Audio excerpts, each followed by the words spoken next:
Predictably, Imran Khan's latest remarks on the issue of the appointment of the new army chief have provoked an intense reaction from both the political and military leadership.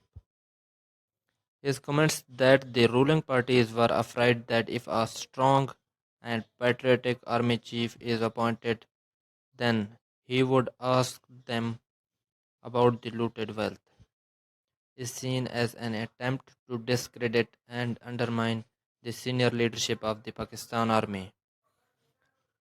Although Imran Khan's latest attack seemed directly mainly against the federal government, it went wide off the mark.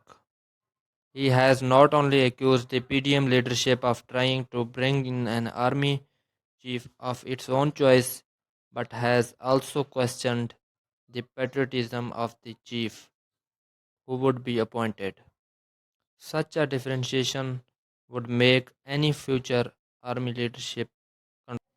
The former prime minister is playing a dangerous game that could have huge political consequences for his party. Such pressure tactics cannot win him back the support of the security establishment that he is so desperately seeks to divide the military rank and file could also derail the entire democratic political process in the country. Khan's tenor is becoming increasingly aggressive even as his popularity rises. There is also a sense of frustration. His desperation seems to have intensified with his failure to push for early elections. The arrest of Shahbaz Gill, his chief of staff on sedition charges, and the crackdown on the PTA's social media activities have increased his sense of insecurity. He often warns against his being pushed to the wall. The ban on the live telecast of his rallies and speeches appeared to reinforce his apprehension of the noose being tightened around him. Unfortunately, there is a tendency among our civilian leaders to look for someone who they believe would be loyal to them. Often they would prefer a dark horse over one perceived as more eligible. But when it comes to the crunch, it's the institution that acts. There are many such examples in our history.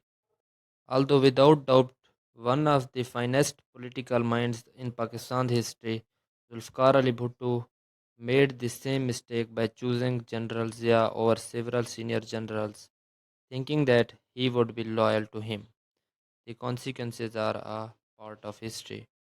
During his 3 terms as Prime Minister, Nawaz Sharif appointed at least 4 chiefs, clashing with all. In 1999, his government was ousted by General Musharraf, who was his own appointee. General Bajwa, whom Nawaz Sharif holds responsible for his removal, was also appointed by him, superseding some other senior officers. So, all the controversy over the appointments the army chief means little. The perception of a favorite is absolute nonsense.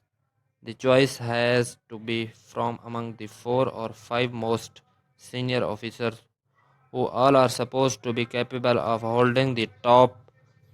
Of course, there may be some who are more talented.